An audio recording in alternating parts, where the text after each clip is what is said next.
How does soil pH affects nutrient availability? Ang nutrients ba, kapag nandyan sa lupa, available na siya? Yes or no? Well, the short answer is no, because there are several factors involved here. And one strong factor is your soil pH. Later on, makikita natin na kapag ang soil pH ay nagbabago, yung availability rin ng mga nutrients na nasa lupa ay nagbabago. Now, to look into this, kailangan natin bumalik sa basic. Let's look at the science behind soil pH and nutrient availability. Simulan natin sa tanong na ito. How does your plant roots absorb nutrients from the soil? So isipin nyo na lang, kung ang halaman ay kumakain, so kumakain ng nutrients, ano yung dapat na form ng nutrient na dapat niyang kainin? Kapag ba ikaw ay naglagay ng urea, for example, yung mga butil-butil na yun, ina-absorb ba yun ng roots? Hindi, di ba? So kailangan, unang-una, yung nutrient mo should be soluble. Particularly, soluble in water. Kasi ang ina-absorb naman ng roots is the water itself. And dapat yung water na yon may halo siyang nutrients. So kapag ikaw ay naglagay ng urea din sa lupa, dapat matunaw muna yung urea. Hahalo siya doon sa tubig, i-absorb siya ng roots, doon kumakain ng nitrogen from the urea yung iyong halaman. So that's the first one.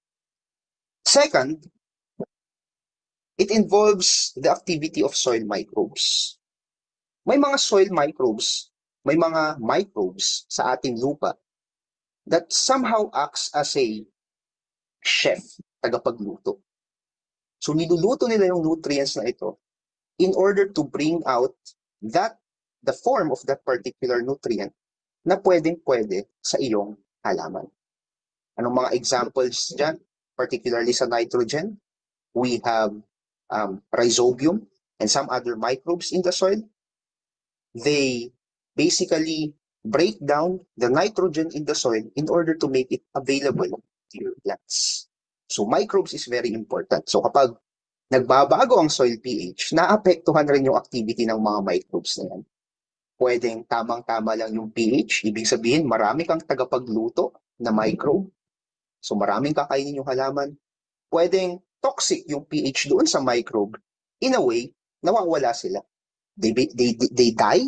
So walang tagapagluto. So kahit na present yung nutrient doon sa soil, hindi siya na-absorb ng halaman. And finally, there's the issue of fixation. Now, fixation is basically yung nutrients na dapat available doon sa halaman, hindi siya nagiging available because it is locked up.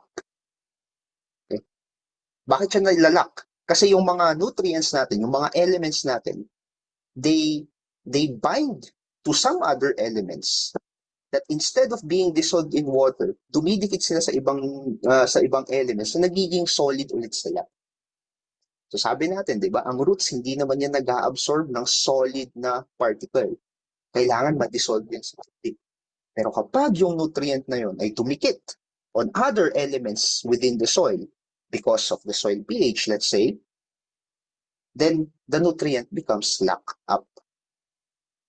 Other issues na kailangan nating bantayan when it comes to nutrient availability in relation to soil pH is yung pagli-leach ng mga nutrients. Kasi makikita natin, may mga soil pH kung saan mas evident ang leaching, nafa-flush yung nutrient na hindi na siya naaabot ng plant roots. And may mga soil pH naman that instead of making the food available, the nutrient available to your plants, ginagawa niya yung nutrient in a form na nagiging toxic or lason sa iyong halaman. So isipin nyo na lang na may pH level kung saan yung dapat kainin ng halaman na masarap sana, na masustansya sana para sa kanya, nagiging lason doon sa halaman. So ready na ba kayo? Titignan na natin ngayon sa mga susunod na slides, ano ba yung nangyayari sa iba't ibang mga nutrients habang nagbabago yung pH range ng ating soil. Titignan na rin natin doon kung ano ba yung best na soil pH for this particular nutrient. What happens kapag sobrang acidic yung soil or the pH is too low, or if the pH is too high, ano naman yung nangyayari doon sa nutrient na yun. So, simulan natin doon sa ating 6 macronutrients. Nitrogen. Ang best na pH ng nitrogen is around 6 to 8. So, naglalaro siya sa gitna. Slightly acidic to slightly basic. What happens kapag ang soil mo is acidic? Ibig sabihin, mababa ang pH. So, kapag mababa ang pH, usually, nababawasan yung mga microbes na nasa lupa. Kapag nabawasan yung mga microbes na nasa lupa, microbial nitrification is also reduced. So, hindi na nako-convert into nitrate na sana kakainin ng halaman yung mga nitrogen na nasa lupa kasi walang microbes na gagawa. Walang tagapagluto ng nitrogen para maging available doon sa halaman. Why? Because the pH is too low. The soil is too acidic. Paano naman kapag ang pH ay sobrang taas? Then your soil becomes alkaline. Ang nitrogen, anong nangyayari sa kanya? Nagkukos ng volatilization, particularly of ammonium. So instead na yung nitrogen maging available doon sa halaman, hindi. Nag-evaporate siya sa atmosphere. Why? Because the soil pH is too high. For phosphorus, the best pH range is still around sa gitna, 6 to 7. Kapag mababa ang pH or acidic ang lupa, ang phosphorus nalalak siya. Hindi siya nagiging available. It binds with iron and aluminum. It becomes insoluble. Hindi siya natutunaw ng tubig. Kasi nga nag-bind na siya doon sa iron and aluminum, hindi siya nagiging available doon sa halaman. Kapag naman masyadong mataas ang pH, dumidikit naman siya sa calcium. So nagiging insoluble din siya, making it unavailable to your plants.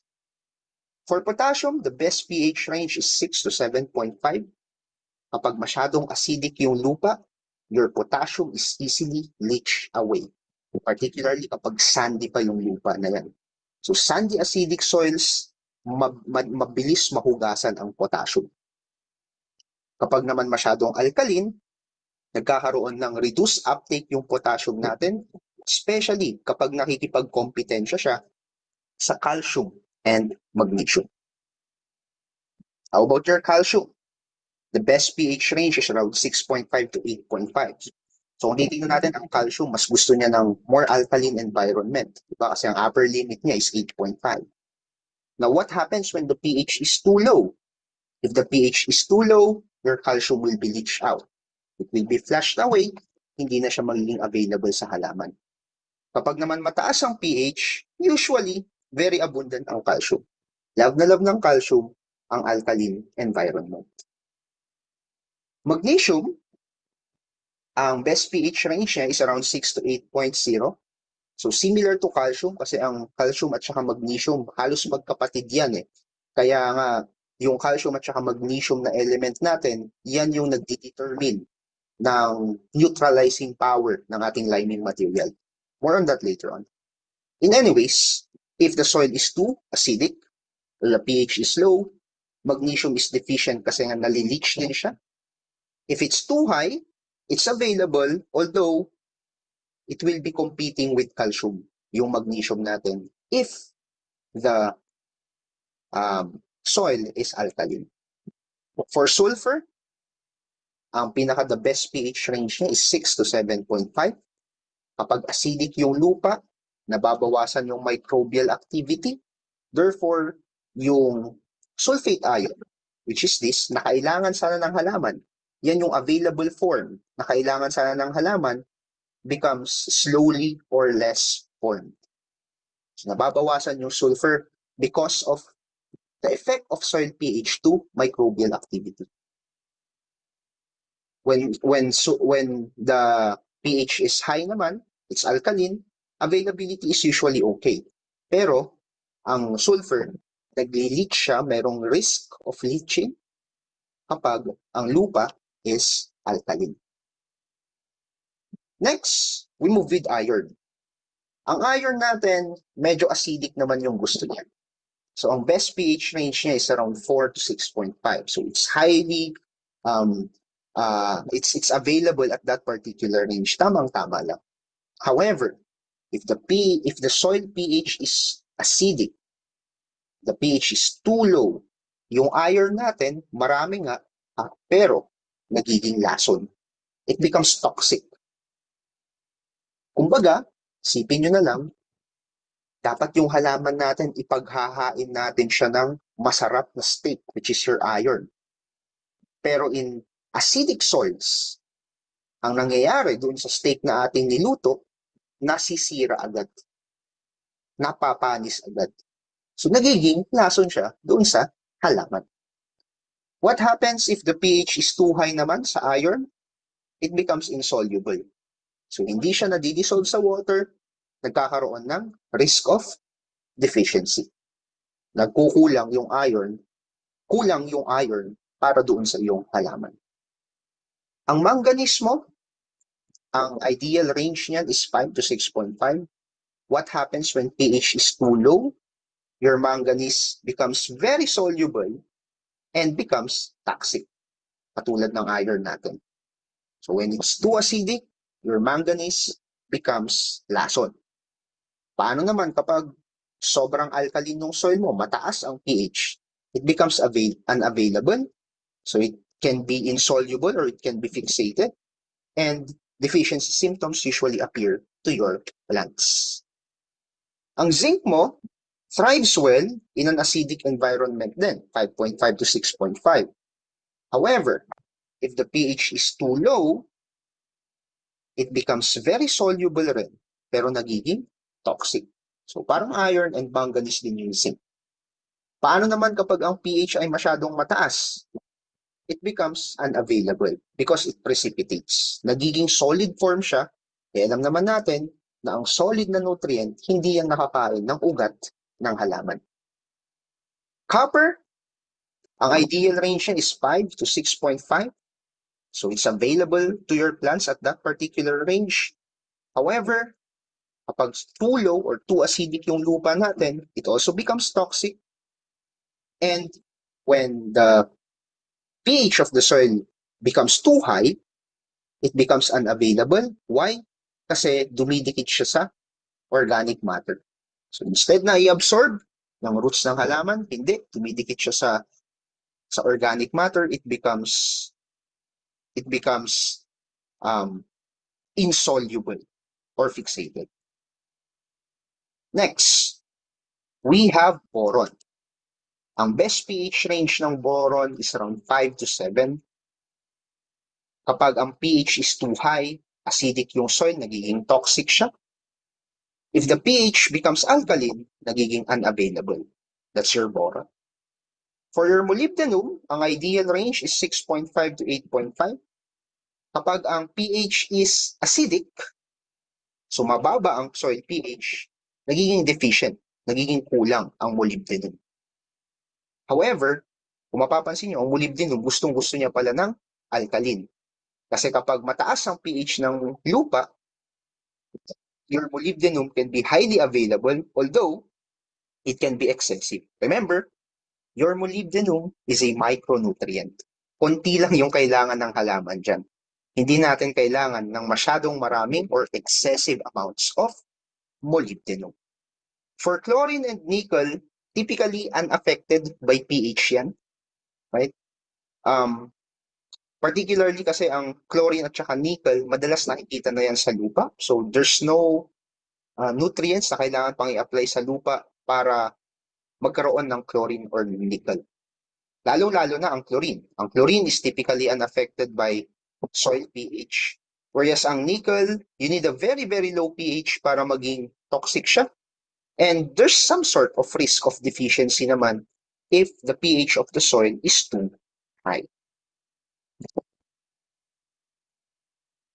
In this illustration, makikita natin dito kung gaano ba ka-available yung ating mga nutrients based on the several pH levels and its descriptions. So if we can observe really here, sabi natin ang gusto ng lupa is around this range, 6.5, so slightly acidic. Yung area na yan, here, going to basic. Let's say around 7.5. So yan yung optimum para doon sa halaman. Yan yung bagay na bagay sa kanya. And kung mapapansin natin, nitrogen, phosphorus, potassium, sulfur, calcium, magnesium, and your micronutrients, iron, manganese, boron, copper, and zinc, and molybdenum, are either available to your plants or somewhat available to your plants. Ngayon, ang pagiging somewhat available to your plants ay okay lang, lalong-lalo na kapag micronutrient yung pinag-uusapan natin. Kasi nga, di ba, ang micronutrient, hindi yan kailangan ng halaman ng pangmaramahan. Kailangan lang niya ng konting amount niyan para siya ay mag-survive. Although, it is essential. Now, if you can see it in this illustration as well, ang nitrogen natin, kapag strongly acidic, hindi na siya nagiging available. Ganun din kapag strongly alkaline. Ang phosphorus natin becomes less available habang nagiging acidic siya. Whereas kapag nagiging alkaline naman siya, medyo tumataas yung kanyang levels. Nagiging available siya to your plants. Potassium, usually gustong-gusto niya na alkaline. So kapag alkaline yung soil mo, alkaline yung soil pH, it is available to your plants. However, pag acidic, nawawala siya. Sulfur, ganun din, yung trend na mapapansin natin. And for calcium, both sides, nawawala siya kapag sobrang acidic or kapag sobrang alkaline. Same is true with your magnesium. For your iron, mapapansin natin medyo erratic yung kanyang behavior. Kasi ang iron nagiging available sa halaman kapag strongly acidic yung soil. Okay? However, it becomes toxic to your plants. Kasi nga, sabi natin, ang iron, kailangan lang dapat yan sa maliit na amount, pero sobrang dami na kapag ganito ang soil pH natin. Whereas kapag strongly alkaline, nawawala naman ang iron.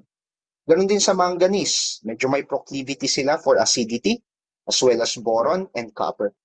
Whereas for molybdenum, mas nagiging available siya kapag alkaline. But still, ang titignan natin itong nasa gitna. Yan yung optimum para sa ating halaman.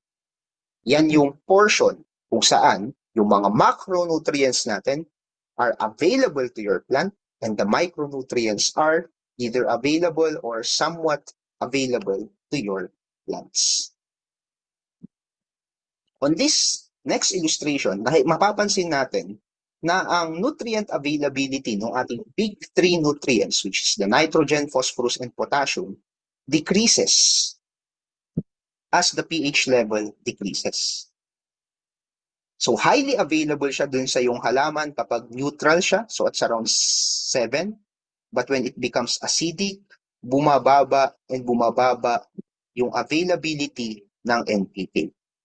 In fact, kung ang soil pH is 7, 100% available ang NPK mo at this level.